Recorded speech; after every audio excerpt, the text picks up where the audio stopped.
High course रोज last session में देखा था कि हम कॉलम को किस तरीके से स्प्लिट कर सकते हैं। तो हमने लास्ट सेशन में स्प्लिट किया था और अब हमें ये जो पॉप है जिसके आगे डैश लगा हुआ है ये कॉलम हमें नहीं चाहिए। तो सिंपली इस पे राइट क्लिक करके हमने इसको रिमूव कर दिया और ये मेरा रिमूव हो गया। यहाँ पर एट्रीब्यूट 2 दिखाई दे रहा है तो मैं इसका नेम चेंज कर देता हूँ और इसका नेम कर देता हूँ जेंडर। तो मैंने इसका नाम जेंडर कर दिया और ये मेरी क्वेरी यहाँ पर अप्लाई हो चुकी है। इस सेशन में हम देखने वाले हैं कि हम ग्रुप्स किस तरीके से क्रिएट कर सकते हैं।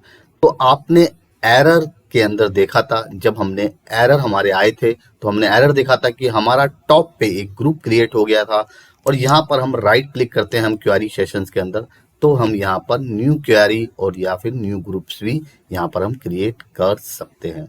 तो हमने न्यू ग्रुप पे क्लिक किया और जैसे ही हम न्यू ग्रुप पे क्लिक करते हैं तो यहाँ पर हमसे न्यू ग्रुप्स का नाम पूछता है।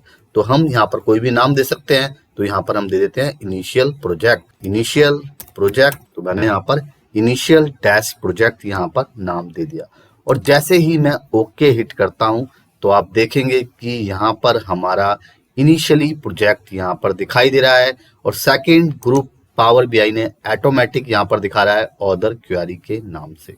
तो अब हम इन क्वेरी की यहाँ से मूवमेंट किस तरीके से कर सकते हैं। तो मूवमेंट करने के आपके पास कुछ ऑप्शंस हैं। तो पहला ऑप्शंस है कि आप इस पॉपुलेशंस पे क्लिक करेंगे यानी कि क्वेरी पे को सेलेक्ट करेंगे, लेफ्ट माउस क्लिक करेंगे और उसको ड्रैग करेंगे इनिशियली प्रोजेक्ट के अंदर और जैसे ही हमने इनिशियली प्रोजेक्ट के अंदर इसको ड्रैग किया तो ये यहाँ से ड्रैग होते हुए दिखाई दे रहे हैं। सेकंड क्या हो सकता है कि हमने इस पॉपुलेशंस पे राइट क्लिक किया और राइट क्लिक करने के बाद मूव टू ग्रुप यहाँ पर दिखाई दे रहा है और यहाँ पर आप इनिशियल प्रोजेक्ट के अंदर इसको मूव कर सकते हैं। तो जो ऑप्शन आपको बेटर लगे आप उस ऑप्शंस का यहाँ पर यूज कर सकते हैं। तो मैं यहाँ से ड्रैग कर देता हूँ और सारे की सारी जो मेरी क्वेरीज थी उनको मैं इनिशियली प्रोजेक्ट के अंदर लेके चला जाता हूँ क्योंकि अब हमें इसके अंदर और भी नई प्रोजेक्ट्स को क्रिएट करना है। तो इनिशियली प्रोजेक्ट के अंदर मेरी ये 4 क्वेरी यहाँ पर दिखाई दे रही हैं। अब हम इसको बारे में थोड़ा सा मैं आपको कुछ और एडवांस चीजें बताना चाहूंगा। मान लीजिए मैं हमारी जो पॉपुलेशन कंबाइंड की जो क्वेरी है इसकी जो अरेंजमेंट है उनको आप चेंज करना चाहते हैं। ये जो कॉलम्स हैं आप इनकी मूवमेंट करना चाहते हैं तो किस तरीके से कर सकते हैं। तो फर्स्ट कॉलम कंट्री किसी भी कॉलम पे क्लिक करेंगे और उसको मूव करेंगे। तो जैसे ही आप मूव करते हैं तो आप देख पा रहे हैं ये आपके कॉलम रीअरेंज हो रहे हैं। तो आपने कॉलम को रीअरेंज किया और ये कॉलम आपके रीअरेंज हो गए।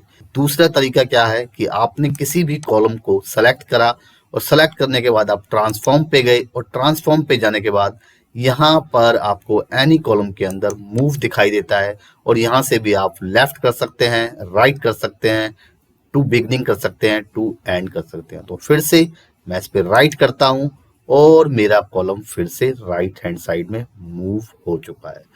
अब हम एक और एडवांस फीचर की बात करते हैं। हम बात करते हैं फिल्टरिंग की।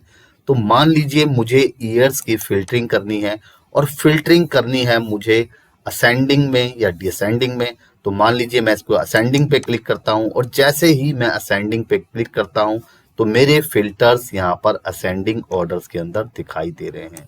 या फिर मैं डिसेंडिंग करता हूं तो मेरे फिल्टर्स मुझे डिसेंडिंग ऑर्डर्स के अंदर दिखाई देंगे। तो ये मेरे डिसेंडिंग ऑर्डर्स के अंदर मुझे दिखाई दे रहे हैं। इसी तरीके से मैं एक फिल्टर और अप्लाई कर सकता हूं। तो मैं कंट्री के ऊपर अप्लाई करना चाहता हूं और मैं चाहता हूं ये भी मुझे असेंडिंग में दिखाई दें। तो जैसे ही मैं असेंडिंग पे क्लिक करता हूं तो मेरी कंट्री भी असेंडिंग में दिखाई दे रही है। तो आप देख पा रहे हैं इसके ऊपर 2 फिल्टर्स दिखाई दे रहे हैं। कॉलम में यहाँ पर 1 दिखाई दे रहा है और यहाँ पर 2 दिखाई दे रहा है। तो पहले हमने ईयर्स के अकॉर्डिंग अरेंज कर रखा है और सेकंड हमने कंट्री वाइज यहाँ पर अरेंज कर रखा है। तो आप इस तरीके से इन फीचर्स का यहाँ पर यूज कर सकते हैं। तो अब हमने काफी कुछ क्वेरी फंक्शंस के बारे में सीख लिया है। अब हम नेक्स्ट सेशंस के अंदर स्ट्रक्चर के ऊपर बात करेंगे। तो मिलते हैं नेक्स्ट सेशन में। Thank you very much.